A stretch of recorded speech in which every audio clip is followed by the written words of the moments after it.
Now that we are registered, we would like to advise our members to abide first by our own constitution. Remember, when we are registering a political party, one of the requirements is that the certificate, the application for registration must be accompanied by a constitution, but also by signature. So we have registered in the constitution. These copies will be made available for everybody. We don't want to register a constitution and operate outside it, especially during this restive electoral period. If you are not yet selected as a candidate, don't declare yourself a PFF candidate. There will be a transparent process to arrive at party candidates. Don't move ahead of the party. If the party delays, make it move faster. Otherwise, it will be suicidal for you to move ahead of the party, and then the party is calling you back. The cost that is involved, I have seen many of us, if you put up posters for purposes of communicating to your electoral area and another person emerges, it means the constitution will be the arbiter. So you don't say, but I was the first to put up posters. Then you will be operating outside the constitution. So I want to thank and encourage everybody who has shown interest, but we will behave differently. As our constitution stipulates, and you're going to make copies available, your respective leadership in the areas where you are will be the ones to determine candidates. So candidates will not be determined at the headquarters here, but in your respective areas. So don't find the Ssemujju and you say, I need a card. No, ours are not issued like that. They will be processed through a transparent system in your respective areas. The chairman of the Electoral Commission, John Mike Kabaziguruka, is here. He has already issued expression of interest forms, which will be followed where we have more than one candidate, with elections inevitable. And those elections are domestic elections where you are. They are not elections here at the headquarters. So these forms, John Mike Kabaziguruka I will invite him to speak about them, are going to be made available at district and constituency levels. He will also be issuing them both physically and electronically, and will use both methods to correct them, and the guidelines will follow shortly. We are delayed by the Electoral Commission. We should have had guidelines and dates of these elections. Please also be notified that the PFF, the People's Front for Freedom, will next month on Tuesday, July 8th, be formally inaugurated. So as I said, when Mike Kabaziguruka will be speaking more about this, but because of the interim nature under which we are operating, we have authorized your respective leadership, district, constituency, to handle the ongoing nomination of special interest groups. They will be the ones processing you under their signature and stamps. We will subsequently improve, because these conditions have been forced on us by the Electoral Commission. So we commend those who have and are still participating in the special interest groups elections, whose nominations close tomorrow. Those of you who haven't, please utilize the remaining hours. Make sure you present candidates. As I said, we will go on improving. The second point is the Heroes Day today, the third national event to remember how Gen Muhoozi M7-torturing launched, fought, and won a war that brought him to power nearly 40 years ago. As you recall, we began the year in Mubende, celebrating the so-called Liberation Day on January 26, the day Museveni captured power. 11 days after Mubende, we went to Chotera, where Museveni and his son and wife were presiding over. You must have seen the son addressing Muzeyi and Mama as if they were in a family meeting. You saw that, you journalists were the ones broadcasting it. At a national event, the son is addressing Muzeyi and Mama. And shamelessly, the Muzeyi and the son went to inspect military parades. So 11 days after January 26, we are in Chotera celebrating yet another NRM-related day. Today, June 9th, the country again is trekking to Lyantonde to mark another holiday and a third national event about the same thing, the Ruero. That today the country is celebrating heroes. You remember they have written so much about this, that this at the beginning in 1989 was in the memory of Ssemujju Muchibi, who refused to disclose the hideout of Museveni and got killed by soldiers of the Obote government. So since 1989, today I have been told, we are celebrating the 36th Heroes Day in memory of Ssemujju and others who died in Ruero. Of course, progressively they have been picking everybody, including from the street. So don't get surprised if you hear that Butcherman is going to be a hero today. They may have exhausted the list of Ruero, so they keep picking from anywhere. In total, Uganda is celebrating 3 days in a year to remember how Museveni launched, fought, and captured power. The day he launched, we celebrated. The day someone was killed, we celebrated. The day power was captured, so we are celebrating 3 days. The liberation, the Tarehe Sita, and now the Heroes Day, about the same thing. So these useless public holidays are damn expensive for the country. In the budget this year alone, 5 billion was provided, that in addition to giving medals, they also need now to be giving some money. Yet in the same budget, Museveni did not provide for 7 billion, which is the last installment in development of a curriculum for A-level students. So the Uganda Curriculum Development Center lacks 7 billion to develop a curriculum for senior 5 students, about 1 million of them. But the country has money to organize an event. And on average, these events are costing us between 3, sometimes to 7 billion on average. Sometimes it's even more. There was a time we spent 11 billion on a youth day. Just the cost of the event. I will share with you the guidelines as issued by the government, the things that they must spend on: tents, food, transport, allowances.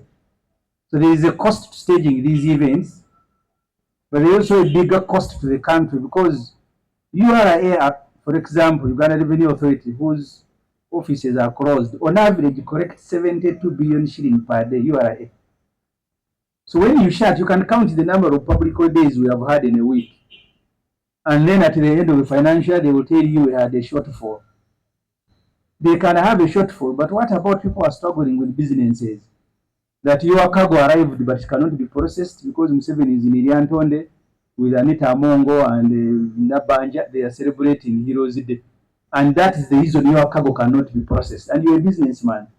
You've been out in the cold trying to make money to take your children to school, but you can't proceed. So we need to rethink these days. They must be meaningful not to the leaders but to the country. And one way, because even if Museveni wants to celebrate every day, consolidate these days into one. Heroes Day, Liberation, they are about the same thing. But you disaggregate them to keep the country moving from Chotara to Mubende to now Lyantonde. And all the government people are going there. They consume fuel. Every year we are spending 960 billion shilling on internal travel. 960 billion on internal travel. They have now filled their tanks. They have gone to Lyantonde. 960 billion. So we need to rethink. I know all these days we will close them once Museveni is out of power. We will continue celebrating Heroes Day, Liberation, something, something. Parties in Museveni's state house, after moving around celebrating these unnecessary days, they are also in weddings. At 80, Museveni putting on a suit and the wife at 75 putting on a gown that they missed a wedding when they were young. And to them that's very important.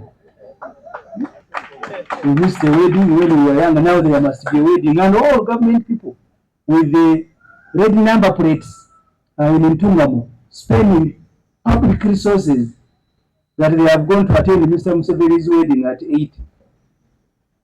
The children are also celebrating birthdays. So there is a real partying mood in the State House under Museveni and his wife, something that they have discovered in old age, that we missed life, so we now must begin enjoying ourselves. So the whole country continues to wallow in poverty. The head of state thinks about partying. So that's why these days are thrown around for them to move around as if they are tourists. Finally, our leader, Dr. Kizza, today he spends his 200 night together with Ajobed Kamuregera in Luzira. Most of the people that these Museveni committees are picking for heroes actually counterfeit. These counterfeit heroes that they are going to present. One such a true and real hero is Dr. Besigye.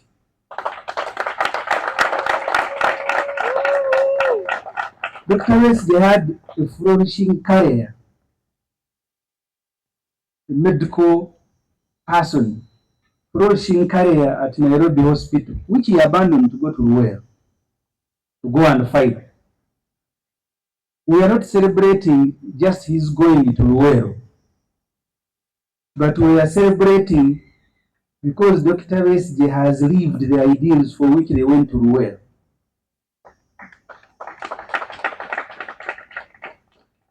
Which is the reason that Tibuhaburwa, presiding over functions miles away in Lyantonde, has kept him in prison. I don't know of anyone in the world who has been imprisoned the number of times as Dr. Kizza Besigye. So he abandoned his flourishing career as a young medical doctor in Nairobi. He joins Museveni in Ruwera. He begins tweeting them that Museveni died in Ruwera. He was being treated by both Dr. Besigye and Dr. Bata. He nearly died there. Now he's in Luzira at 69. Dr. Besigye is still struggling for Uganda at 69. While we may not have his courage, the courage of Dr. Besigye, we draw inspiration from his resilience. Even when you meet him in prison, I was in Luzira last week with the road mayor and other colleagues. He receives you with a smile as if he's not in prison. In Luzira, where Dr. Besigye is, he has his own prison where colonialists used to keep hardcore criminals. Because we arrived in the Maxon when Dr. Besigye, when the rest of the elements in the maximum security were playing football. But Dr. Besigye was locked up deep inside Luzira, so there is a prison within a prison. So that's where they walked him from to come and meet us. And after our meeting, they walked him back together with Ajobe Utare. So Besigye is not just in a prison, but he's in a prison within a prison. And I think that's what gives Museveni satisfaction. That now Besigye, who has been harassing me for more than 20 years, now is in a prison within a prison. Constantly keep reminding Museveni that you went to the world to fight for democracy, rule of law, freedom, and you diverted from these ideals. So our fight has not ended. That's the only crime he has committed. We salute you, Dr. Kizza Besigye. We will continue drawing inspiration from you. Now think about the thousands who died in Ruwero, because we are told 500,000 people died in Ruwero. Why did they die? Fighting to ensure that Uganda is a free country, to ensure Uganda is democratic, and Uganda is a country that abides by rule of law. That's why people went to Ruwero and died there. As Museveni and his group go to Lyantonde to feast, the very reason for which they waged the war is exactly what is taking place in Uganda. People are being kidnapped on orders of Museveni's son Muhoozi M7-torturing, and as I said last week, he celebrates their pain that I have kept them in basements, I am beating them, learning how to box. And then you all have seen them limping. So the torture, the disappearance, the kidnapping of citizens, issues that attracted the hundreds to go and join Museveni in Ruwero to fight, are taking place today as Museveni and his group drive to Ruwero to remind us that there are people who died in Ruwero. We are not just remembering people who died, because even here people are dying. So death is not something that we are going to keep remembering. The country should be remembering reasons for which people die and guarding not to repeat the crimes that were being committed by the state. The Museveni regime is a criminal regime, a regime that abducts people from the street and tortures them before they are presented before courts of law. This is a criminal regime. Otherwise, which sentence is Dr. Besigye, which court sentenced Besigye for him to stay in prison for more than 6 months? So which sentence is he serving? But because Museveni and his son says, you-Besigye, you will stay in jail, but even in jail, they must put you in a prison within a prison. The EC program for the special interest groups is already ongoing. We received our certificate rather late, but nevertheless, we are going to field candidates in those elections. We have been working here tirelessly from the point at which we received the party certificate. I want to thank the team that worked here throughout the weekend to ensure that we are in touch with all of our district leadership, the district leaderships in different areas. And I also want to commend you members and the district leaderships who are working tirelessly to ensure that we have candidates. I am sure in so many districts you already have copies of the party stamps. We did that on Friday and sent the stamps. So the district chairpersons, the EC staff in the districts are already in possession of the party stamps and are endorsing papers for candidates. So I want to encourage those of you who are here and those who are watching us to contact your district leadership to ensure that we utilize today and tomorrow so that we have full coverage of PFF candidates. We want to put these people to shame, those who thought that we were not organized enough. We have always told you guys here, especially you media people, that yes, we got a certificate on Thursday, but as DFF, we have been in existence. We only needed that paper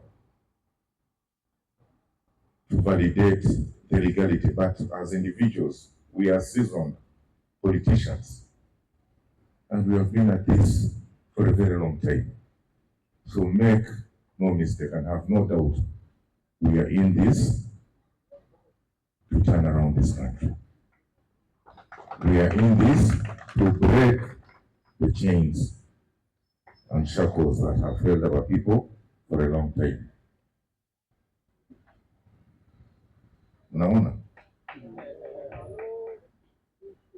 Now, regarding our own internal party processes, we are in the process of sending out expression of interest forms. In some areas, you have already received them, and those that have not yet received them, we will do so electronically. Where we can reach in and around the KMP area, we shall deliver them. But we are going to majorly send them electronically for the district leadership to download, print, and circulate them. We shall use the same method to retrieve them. I want to re-echo the statement by the party spokesperson that at this point, none of us, not myself, not the Honorable Ssemujju here, is a candidate. The fact that we have put out posters does not make us the automatic candidates. All these positions are up for grabs. And we are going to work very hard to earn the party ticket. It will not be given by right. You will have to earn it.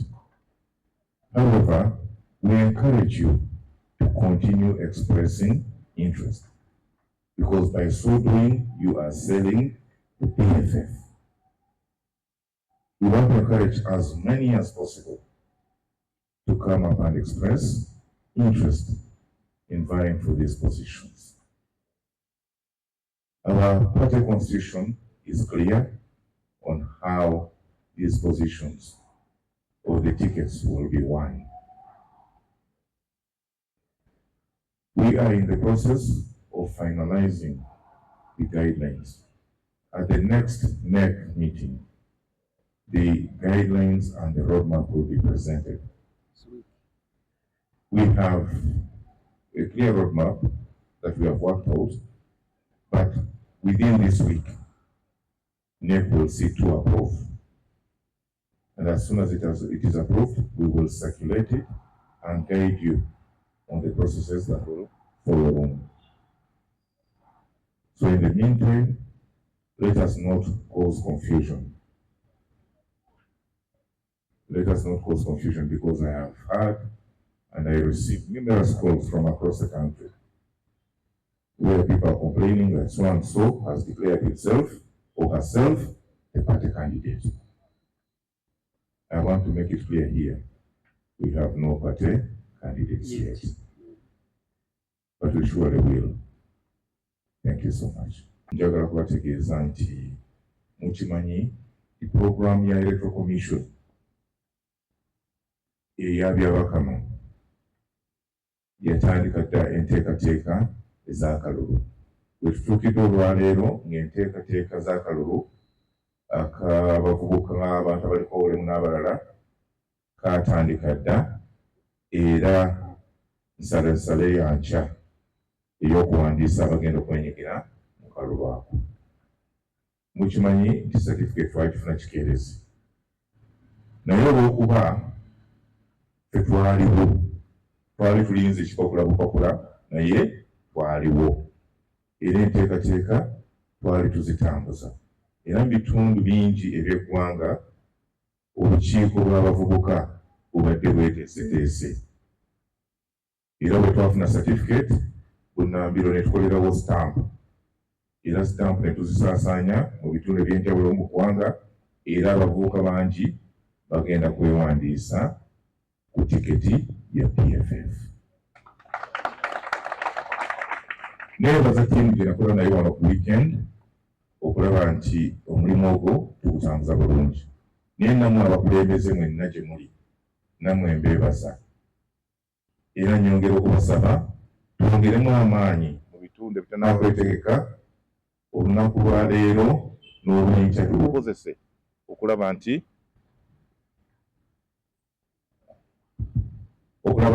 tuwandiisa abavubuka bonna ababa beesoboddeyo okwesimba ku tiketi yaffe eya PFF. PFF ebaddewo era bwetuli ekipapula kyajja n'ekyatusanga twatambula dda. Era tetuze kuyisa bivulu, tuze kununula ggwanga.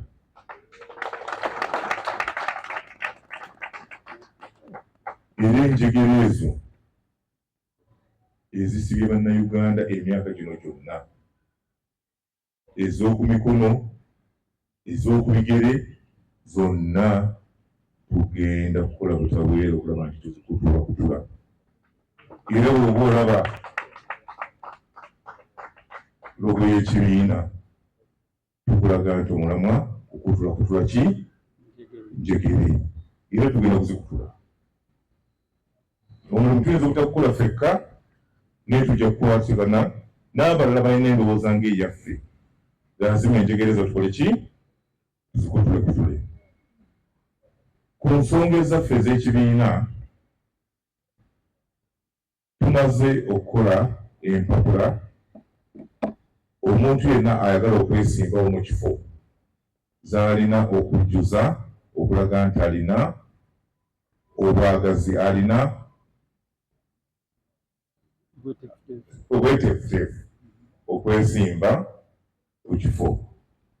Era empapula ezo tumaze okuzisindika mu bifo eby'enjawulo, n'ebitannakufuna zijja tujja kuzisindika ku mikutu, ku WhatsApp, Facebook, email n'emikutu emirala tugenda kuzibatuusaako.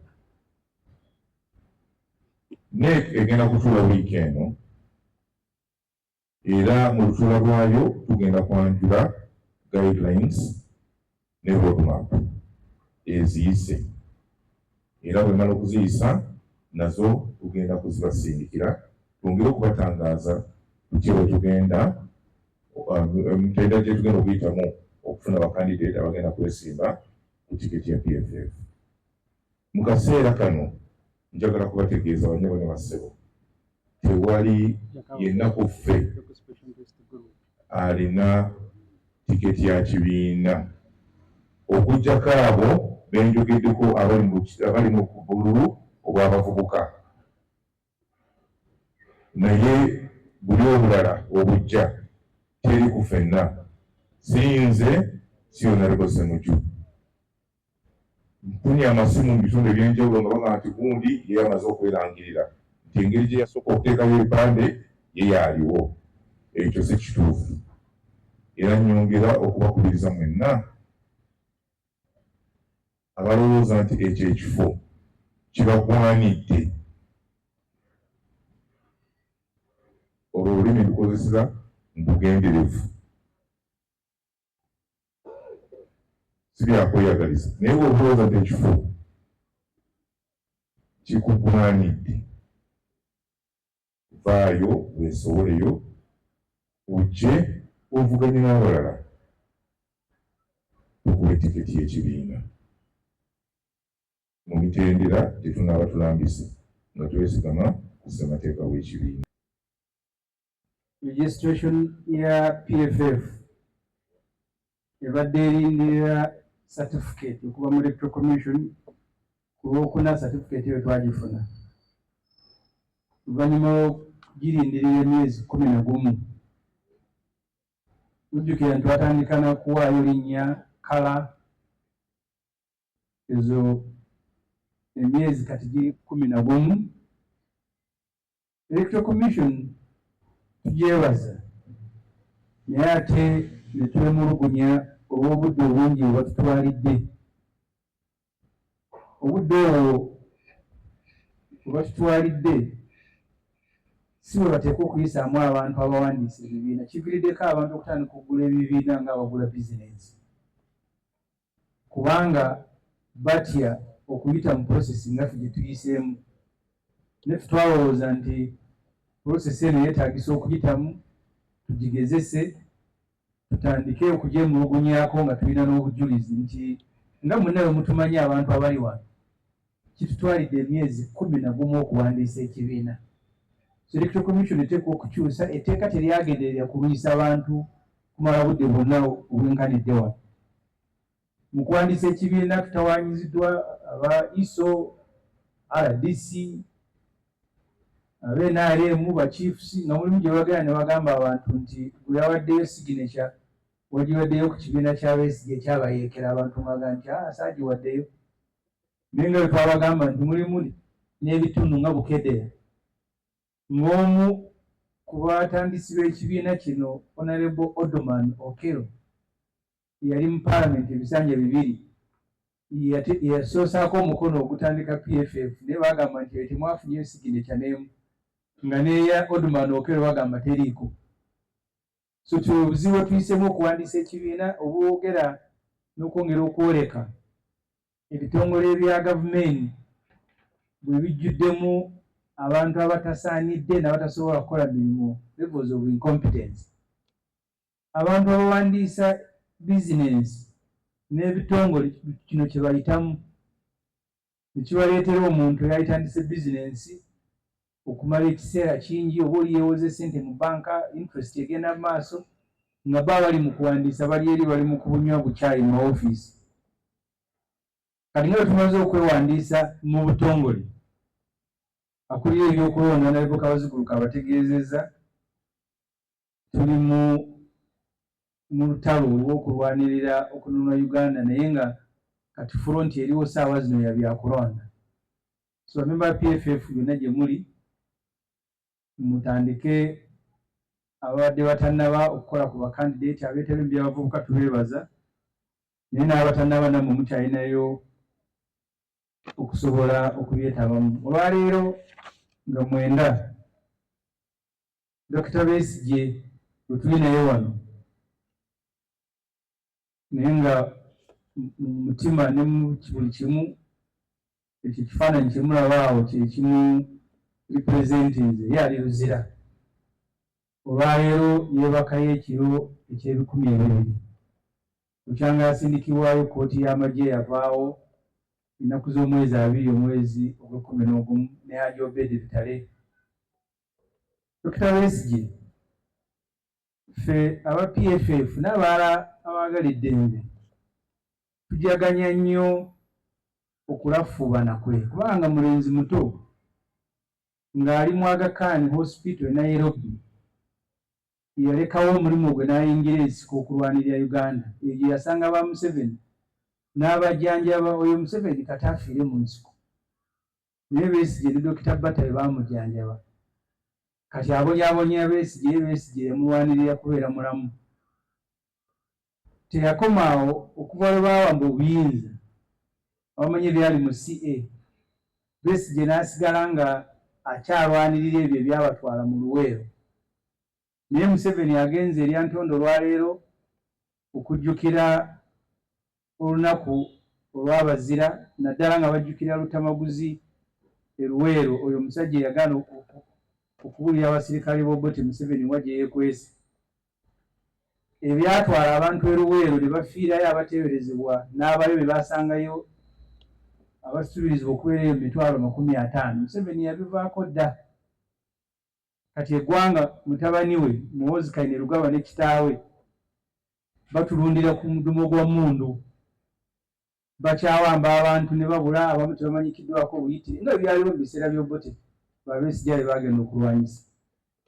Mutabani wa Museveni bwe bamala okukuba omuntu oba bamugyemu njala oba awonyera ng'atandika kujaganya bwabulira eggwanga nti ndi wano essanyu lindi bubi, nkeera kukuba abantu bikonde mu basementi yange nga bwe mbayigiriza olunyankole. kati ebyo ebintu byaliwo ku mirembe gy'Obote era ng'obuyinza ebiseera ebyo bwali buli mu mikono gy'abalaŋŋo nga oba olina kyeweetaaga mu gavumenti olina okufuna amanyi olulimi nakati bwe kiri. So ffe ng'aba PFF n'abalala abalina endowooza gye tuyina tujjaganya tuserebuleetinga Dr. Besigye n'abalala bonna abawaayo ne balafu wano okulaba nga Uganda efuna democracy, freedom n'enkola ey'amateeka. Kibi nnyo nti olwaleero Besigye omuzira waffe ali luzira. Criminals be bagenze eri Antonde, ababbye ssente za gavumenti, abawamba abantu.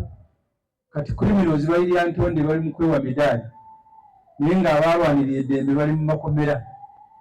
Kati Uganda weetuuse yaddamu okukwatibwa aba criminal be bagikulembera. Ekirala eggwanga lirina okutegeera olwaleero nga 9 Ogw'omukaaga tujjaganya olunaku olwokusatu mu mwaka olukwatagana ne Museveni okulwana afuna obuyinza.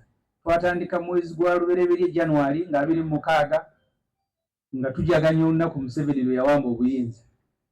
Ne wayitawo ennaku 11 ne tugenda okujjaganya Museveni lwe yatandika olutalo e Kabamba nga February 6 tarehe 6. Kati olwaleero nti tujjaganya nga tujjukira abo abamu ku baafa nga Museveni alwana. Kati Museveni ne famire ye abatukulembera balowooza ku byakulya masala kyokka. Mwamulaba ne ku myaka 8 nga Museveni asibye mukyala we Kadaali mukadde munne bwe baali bavubuka baasuba omukisa gw'okukola embaga. Kati bagikoze mu bukadde. Mwabalaba tebakyasobola na kutambula normally. Batambula nga bwe bakubidde mu basement naye mbo bali mu Kadaali. Mbo bali mu Kadaali twali bavubuka twasubwa Kadaali ow'ekinana n'awasa ow'ensanvu ne bawenyera nga bagenda ku kituuti. Ebintu ebimu olina okubikkiriza nti byakulekawo. Ekirungi olina abaana. Museveni asibye abaana Kadaali, ekyo kyali mu malidde. Naye omusajja oyo talina kyayagala kusuba, buli kyeyasuba mu butayagala Uganda ekimu. N'embaga gy'ataasobola kwekolera ayagalira Uganda egimukolera ddemu awase mukyala we ow'ensanvu. Kati eyo emmundu gye bali mu State House kulya mmere kudigida ng'abantu bongera kubeera mu bwavu. Kyova olaba olutalo lwe yalwana lwali lumu naye yanoonyayo ennaku 3 z'ajjaganya. Lwe yalutandika February nga 6. Lwe omuntu eyasooka okufa mu June nga 9 nga wali eruweero ne yawamba obuyinza. So ennaku 3 tujjukira kimu Museveni nti yali luweero ng'alwana. Buli lunaku kati guno omwaka mu budget baataddemu biliyoni 5 nti ezo bwe banaaba bawa abantu emidaali babaweereko ne ssente. Naye nga mu budget y'emu National Curriculum Development Center eyagala biliyoni 7 okumaliriza emisomo gy'abaana abali mu siniya ey'okutaano gye basoma. Museveni teyazitaddemu, yataddemu zaakulya na kuwa abasajja be bamuwagire olwaleero eri Antonde gwe bawa omudaali nga bamuwa ne ssente. Ate nga si gwe muwendo gwokka gwe tusasula. Ekitongole ky'ebyemisolo buli lunaku kisolooza biliyoni 72. Kati olwaleero ne wiiki twakabeera ne oluwummula olwa Idi olwa Matazidde tugaseko nono useless. Ennaku 3 nga URA tesolooza musolo. URA tetugisaasira nnyo naye omusuubuzi yatuusizza kagoye nga kwalindiridde okujja ssente z'abaana ku ssomero. Ne mumala ennaku zino zonna nga temumuprosesinze. Ate ne mukwata ku ssente ze mujja abantu ku musolo ne muyiwamu. Buli mwaka tusaasaanya biliyoni 906 ku kye bayita internal travel. Bw'olaba emmotoka z'abakungu ba gavumenti nga bali ku kkubo bavuga kati baavuze bali Antonde, Museveni, Alupo, Amongo, ani Nabanja. Buli omu oluseregere lwa mmotoka tuyiwamu amafuta. Omwaka ntusaasaanya biliyoni 906 okubatambuza bagende ku mikolo bajjukire Museveni nga bwe yalwana mu nsiko. Kampala we tuli wano KCC erina ettaka empigi enoonya biliyoni 110 eritereeza etandika okuyiwayo kasasiro. Mu butonde bw'omuntu kagabeere makaago omuntu ne bakusanga nga kasasira ali mu ddiiro bw'oba toli butabika baga nti olabika oli mulalu tunoonya biliyoni 110 ogenda okutereeza landfill empigi tutwaleyo kasasiro tetuzirina abakungu mu motoka bayiwamu amafuta biliyoni 960 bagenze kati lyantonde bali emmere babwe n'alaawensi bakomewo Museveni ne famire ye balowooza kati kulya buli pati ky'ekintu kye balowooza beerabidde nti eggwanga lirimu abantu abaava abaagala okukyusa obulamu bwabwe so omuwendo buli omulaba nga balangidde public holiday nga tonajaganya manya omuwendo gwe tugenda okusasula ng'eggwanga ensonga esembayo yeya retired Dr. Kizza Besigye. Dr. Besigye ffe wano tumujaganya era kyemuba mulaba ku lunaku luno olwaleero twamutaddewo wano ali luzira naye tuli naye wano at least mu kifaananyi kye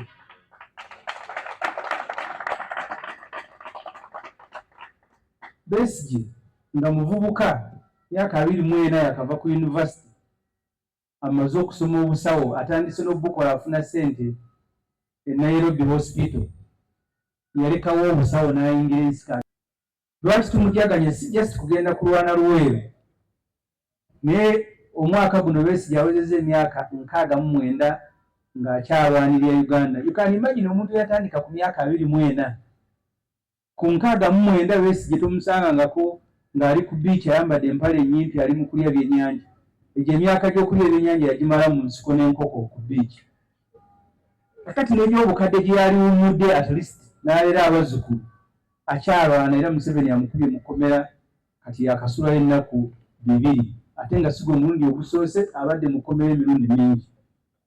Dr. Besigye ffe abali wano naye bannayuganda bangi tujaganya okwewaayo okwo n'okuwaayo obulamu bwo kubeera ddala ng'oli mwana muto okutuusa olwaleero ku Lwokutaano ku Lwokuna twabadde tugenze mulabako ne Lord Mayor naye ne waali mu kkomera Besigye omusanga nga bw'omulaba asimayiringa awo n'asimayiringa n'akwaniriza ate ng'ebizira baamuteeka mu ebizira mu kkomera lyalimu baliyita maximum security upper prison naye mulimu akasenge eyo akalimu enzikiza gye basibira Besigye. Besigye nga bwe gubeera buli mulundi eyo gye bamugye ng'ali ne Ajobedi ne babatambuza ne babaleeta sobole okubabuuzaako n'amaani bamuze twatuukidde ebizira nga abasibe bali mu kusamba mupiira abalala abatali mu kkomera naye Besigye ye n'ebyo yadde okulaba olabye omupiira tasobola ali eyo mu kasenge eyo Museveni yagala bamuteeka eyo gye bajja essanyu ne mutabani we bababuulira Besigye tumusibidde mu kasenge eri yokka abasibe abantu abasanze basamba mupiira naye Besigye yadde okulaba basamba omupiira mu kkomera tebamukkiriza so bwe bulamu omukulembeze waffe bwawangaalamu eruzira ne Haji Obed naye tujaganya okwewaayo kwe n'okwerekereza n'okutulugunyizibwa kwayisibwamu olw'okwagala bannayuganda bafune emirembe. Ebintu ebyatwala ba Besigye abo mu nsiko mu biseera by'Obote abamu temwali bazaale mwabangamu okuwamba abantu ne babula okubatta okubatulugunya kati olwaleero ebyo tuli mu Uganda maybe ekirala ekyeyongeddeko ekitabaddeewo nti kati amagye gasobola n'okuluma n'abapoliisi ne gabakuba abapoliisi twavudde wano wiiki ewedde ne bajjako abavubuka baffe bonna abambadde t-shirt ne ovulo oba obusungu muwoozi bwamala bakuba nabo nga babumalira ku ffe Katonda yamanyi okubonaabona mu biseera bya Museveni si kwaba muwakanyako n'abamukolera babonaabona gwe teebereza oli wa poliisi ne bakuyisaamu embooko amagye yagakulirwa Muhoozi kati eggwanga liri ku mudumo gwa mmundu kwe batulundira naku zino batandika n'okulunza ente emmundu mubalaba mwalaba Besigye Olukutana akutte AK-47 agenze kulunda nti batulundira ku midumo gya mmundu kati n'abapoliisi baliwo wano nabo embeera eyo embi ne bagissa ku bannayuganda so ebyatwala ba Besigye abo okulwanyisa tetulina kujaganya nti bagenda eruweero ne bafiirayo abantu bafa n'abatagenze eruweero bafa tulina ggwanga kujaganya nti ebyo ebyatwala abantu eruweero byaggwawo, tekyali kubuzaawo bantu, tekyali kutulugunya bantu, kubasibira mu basement bayigiriza Lunyankole lwa mpaka. Olunyankole baluteeke mu ssomero ng'ennimi endala, ayagala agenda aluyigire. Naye munaero olw'okuyigira mu basement erube buzibu. Balina kugalira eyo bakuyengwala bw'oyiga Olunyankole. Mumumanyi wano nti abantu ekyabagana okuyiga Oluswayiri, abasirikale naddala abaamini n'obwo tebalukozesanga bubi. Nga balumba abantu fumba omulango. Kati abaana baakula, nange ndi omu ku abo nga saagala ddala Luswayiri, lulimi lw'abacriminals. Kati Olunyankole kyemutegeeza lufuuse nga Luswayiri naye lw'abacriminals. Never, never, never surrender. We shall never, never, never surrender. Message. Never, never, never surrender. Never, never, never surrender. All for freedom. We should seek freedom for all. Ate freedom nze gyenjagala, njagala kulaba nga ne Muzeeyi Museveni tumununula. Mutyo byogera naye nze ndabira ddala oyo Muzeeyi naye yeetaaga okununulibwa. If it is freedom for all, we are not leaving anyone behind. Katusabe ate tusabire ne Muzeeyi waffe. Amanya agange bampita Edison Muhaawe, Makinde East Nzija n'amaanyi.